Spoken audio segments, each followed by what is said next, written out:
You are living inside a movie theater right now, and you are the projectionist, the film reel, and the confused audience member who keeps asking why the same horror movie keeps playing. And I need you to sit with that for a second, because most people go their entire lives thinking they are just the audience member, helpless, watching, reacting to a film somebody else made. But you made this film. Every frame, every plot twist, every villain that keeps showing up wearing a different mask but somehow has your ex's voice, your boss's attitude, and your mother's timing. You wrote the script. You cast the actors. You even did the lighting. And today, we are walking into the projection booth together, and I'm going to show you exactly which knobs you have been turning without realizing it.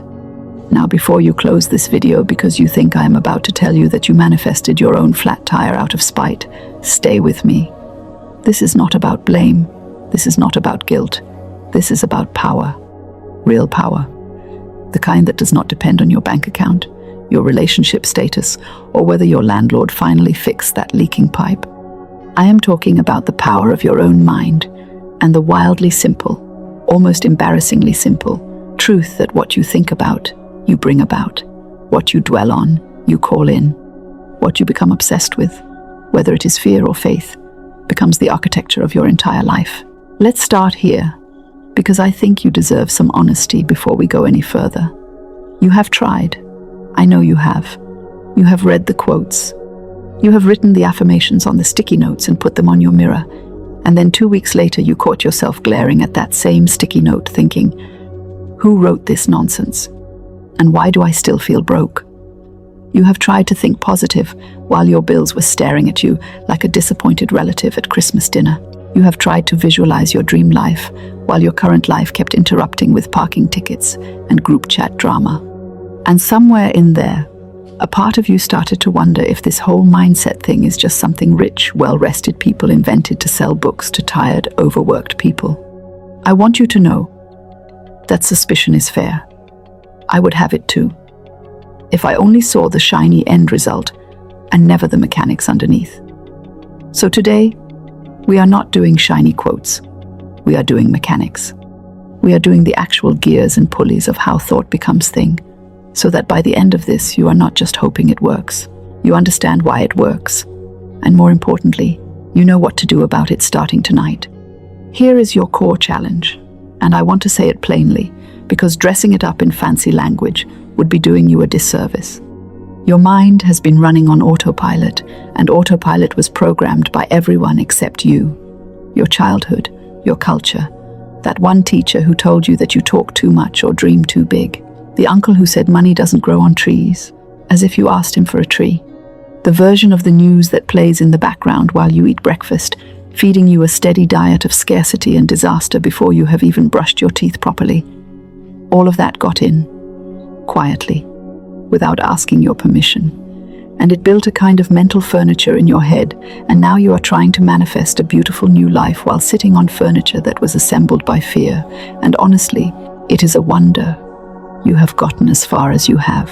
Here is why this matters more than almost anything else you could be working on right now. You can change your job and still be broke in 18 months because you carried the broke thinking with you into the new paycheck. You can leave the relationship and still attract the same emotional unavailability, wearing a different haircut, because you did not change the internal frequency that called it in the first place. You can move to a new city hoping for a new life, and I promise you, your thoughts will pack themselves in your suitcase and unpack right alongside your clothes. Wherever you go, there your mind is, running the same show, unless something interrupts the reel. The outer conditions are not the root, they are the fruit. And you cannot keep changing the fruit while ignoring the root and expect a different harvest next season. Let me give you the simplest framework I know for this, because I do not believe truth needs to be complicated to be powerful. In fact, I think the enemy of your progress has always been unnecessary complexity, because complexity gives you an excuse to sit and study forever instead of stand and apply immediately. So here it is, in 3 plain movements: thought, feeling, form. That is the whole engine. A thought enters your mind. If you keep it there long enough, it produces a feeling. If that feeling stays long enough, it hardens into an expectation.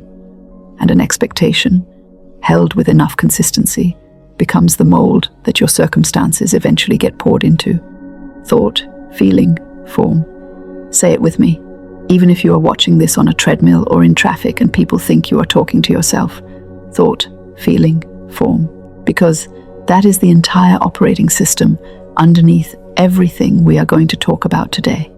Now, some of you are thinking, all right, but I think all sorts of things all day long. So, which thoughts actually count? Beautiful question. Here is the answer. It is not the stray thought that flickers through your mind for 2 seconds that shapes your life. It is the repeated thought, the thought you return to like a favorite chair, the one you rehearse in the shower, replay while driving, and revisit right before you fall asleep. That is the thought, with your fingerprints all over it. Because repetition is how the mind knows what you actually believe versus what just passed through. You can have a stray thought about winning the lottery, and it means nothing. But if every single morning your first conscious thought is some version of, here we go again, another day of struggle, you have just handed your subconscious mind a script, and I promise you, it is a diligent actor.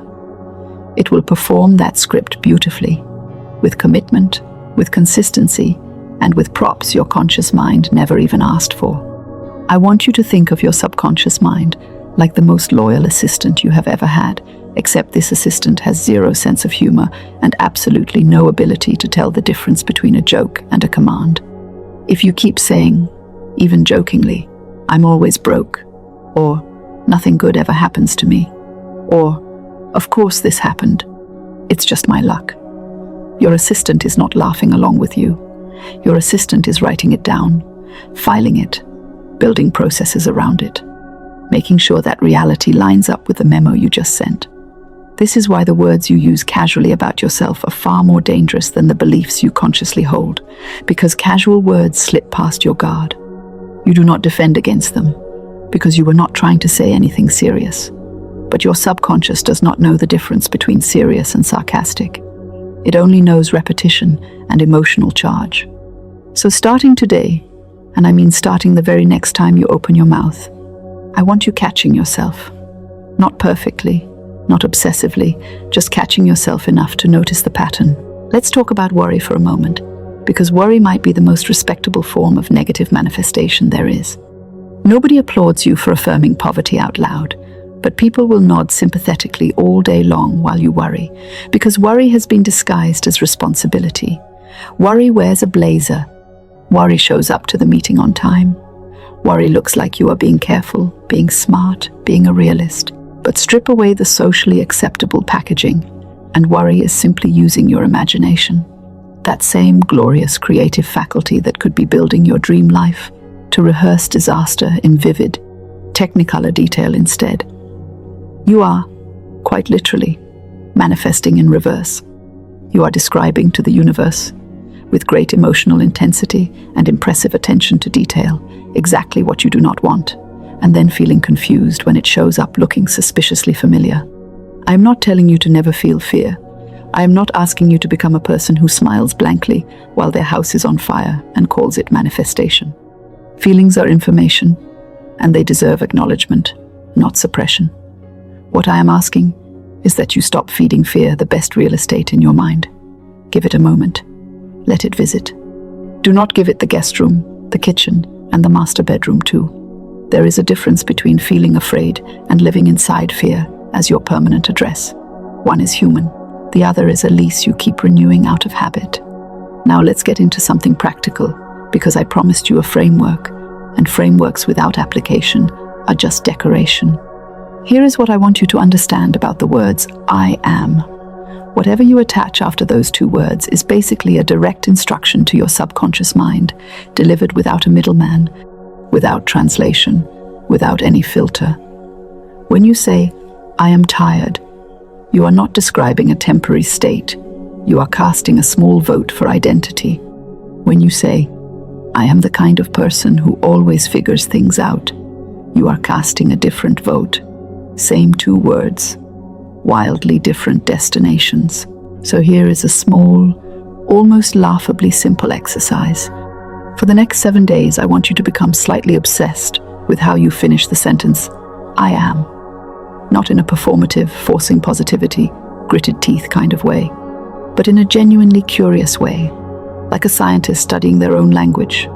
Just notice. You do not even have to fix it on day one.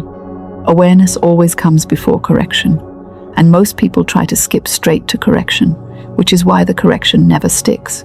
You cannot change what you refuse to notice. Let's talk about the word impossible for a second, because I think it deserves to be put on trial. Impossible is not actually a fact about the world. It is a report on the current limits of your imagination, dressed up to sound like an objective truth.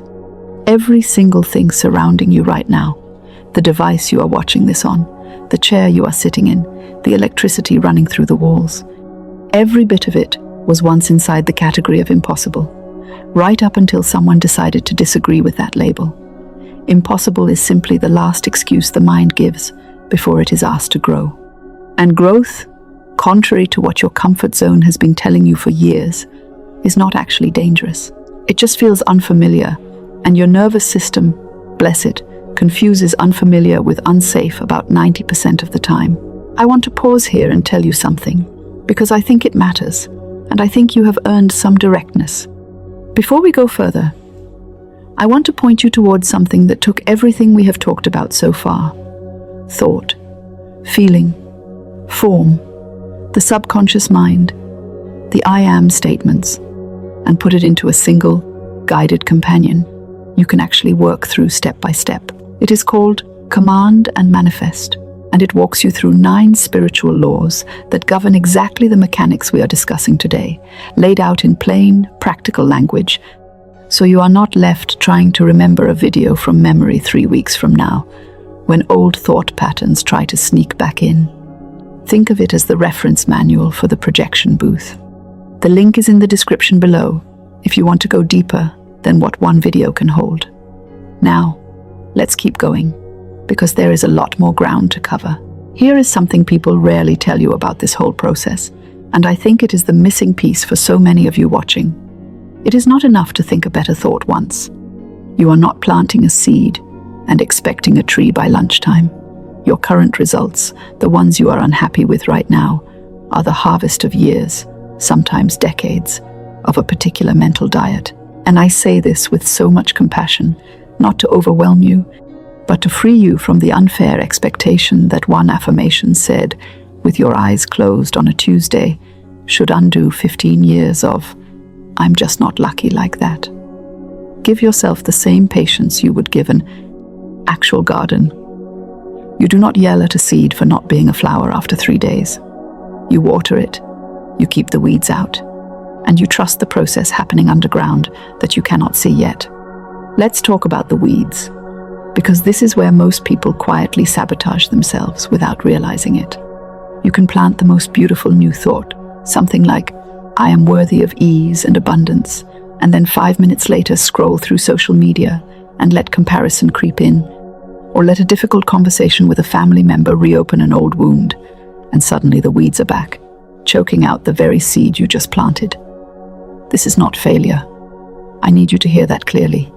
This is simply what tending a garden looks like. The gardener who succeeds is not the one whose garden never gets weeds. It is the one who keeps showing up with the hoe, again and again, undramatically, without making the weeds mean something catastrophic about their worth as a gardener.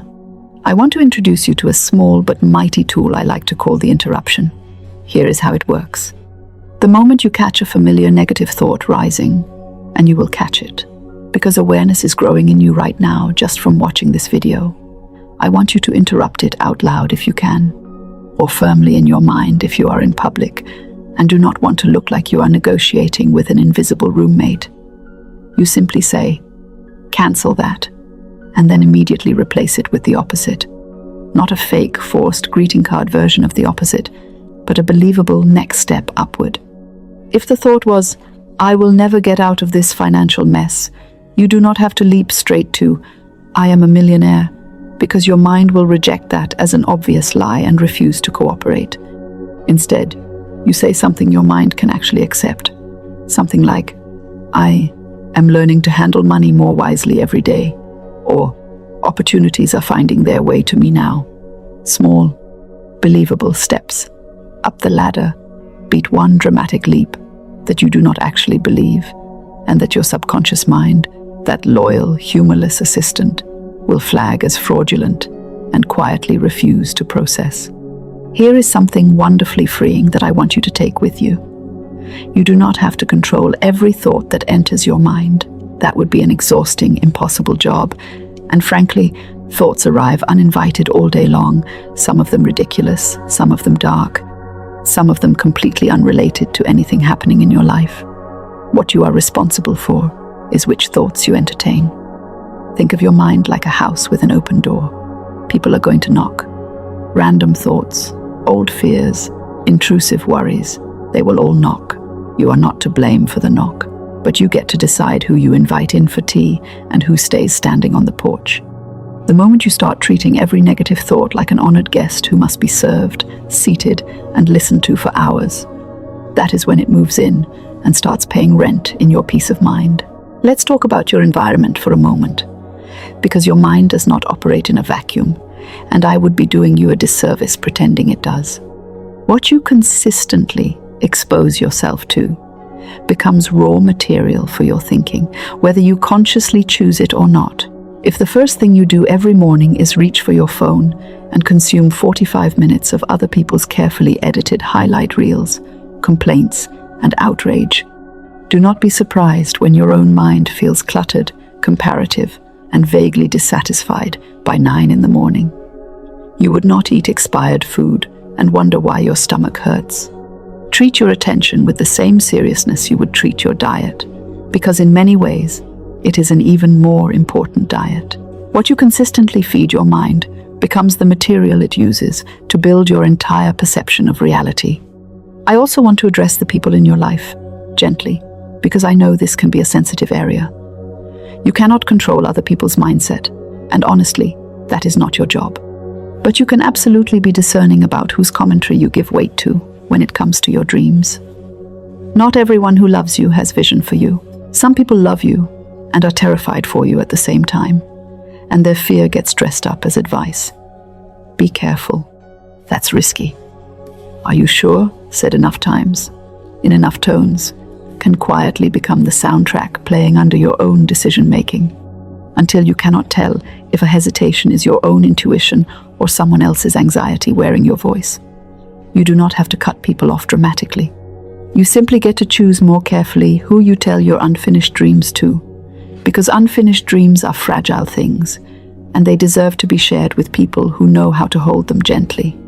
Now, I want to talk about something that trips up a lot of people on this path, and that is impatience, mistaken for doubt. You plant the new thought, you start speaking differently, you catch the old patterns. And then, because you are human and not a robot, a week goes by, or a month, and the outer conditions have not caught up yet, and a sneaky little voice whispers, "See, it's not working." None of this actually changes anything. I need you to recognize that voice for what it is. It is not evidence. It is impatience wearing the costume of proof. Everything in nature has a gestation period. A seed does not apologize for taking time to become a tree, and it certainly does not stop growing just because you cannot see the roots forming underground. Your job during this in-between time, and this in-between time is real, it is not a myth, is to keep tending, keep watering, keep speaking the new language, and let the timeline belong to something wiser than your impatience. Let's talk about gratitude for a moment, and I promise I am not about to hand you a bumper sticker phrase and call it a day. Gratitude is not just a nice feeling you sprinkle on top of your day like seasoning. Gratitude is actually a signal you send that says, "I recognize this, and I would like more of it." Whatever you appreciate, genuinely appreciate, tends to appreciate, in the way money appreciates, growing in value the longer it is invested. This is not wishful thinking, it is attention economics. Where you place consistent, warm attention grows. Where you place consistent, warm attention grows, and where you place resentful, complaining attention also grows, just in a direction you did not intend. So the practical move here is embarrassingly simple. Before you fall asleep tonight, name 3 things, out loud or in a journal, that actually went right today. Not the huge, life-altering things, Those are rare by nature. The small things. The coffee that was exactly the right temperature. The stranger who held the door. The fact that your knees still bend and your lungs still fill with air, without you having to remind them to. This is not small talk with the universe. This is training your attention to notice evidence of goodness, so that your mind builds a habit of scanning for more of it, instead of its default habit of scanning for what is wrong. I want to bring in one more piece of this framework, because I think it ties everything together, and that piece is expectation. Expectation might be the most underrated force in your entire mental toolkit. You can say all the right affirmations, journal all the right gratitude lists, and still quietly, underneath it all, expect things to fall apart, because that has simply been your operating default for years. And expectation, more than the words you say, sets the emotional tone your subconscious mind receives as the real instruction. So here is a question I want you to sit with, not answer quickly, actually sit with it. What do you expect on a gut level when you think about your future 6 months from now? Not what you hope. Hope is polite and a little distant. What do you expect? The way you would expect the sun to rise tomorrow. If the honest answer is more struggle, more of the same, more disappointment, that is simply information, not a life sentence. It tells you exactly where the real work is, and now that you can see it, you can begin gently, patiently, shifting it, the same way we have been discussing this entire video, thought by thought, day by day, until the new expectation becomes as automatic as the old one used to be. Let me address one more thing before we move into your action step, because I know it is sitting somewhere in the back of many of your minds right now. What about the things that happened to you that truly are not your fault? The layoff you did not see coming, the illness, the betrayal from someone you trusted with your whole chest. I am not here to tell you that you thought your way into every hardship, because that is not just untrue, it is cruel. And I refuse to hand you a philosophy that turns you into the villain of your own tragedy. Life happens. Other people's choices happen. None of us are directing every single scene in this movie alone. But here is where your power quietly re-enters the room, even in the hardest chapters. You may not always choose what happens to you, but you retain, always, without exception, the choice of what you make it mean and what you think about it, starting the very next moment. That single freedom, the freedom of interpretation and next thought, has gotten people through prison cells, through grief, through diagnoses, through devastating loss. Not because thinking positively erased their pain, but because it kept them from adding a second layer of suffering on top of the first. Pain plus resistance becomes suffering. Pain plus acceptance becomes, eventually, wisdom. You do not have to rush that process. You just have to know the door is there. I also want to talk to those of you who feel like you are simply too far behind to start this now. Maybe you are looking at your age, your circumstances, the years you feel you have already lost to old thinking, and some quiet voice is saying, it is too late for you to redirect the ship. I want you to consider something. The very fact that you are questioning whether it is too late is proof that a new thought has already entered the room. You cannot even ask that question from the same mental space that has kept you stuck. Something in you is already reaching, already stretching toward more.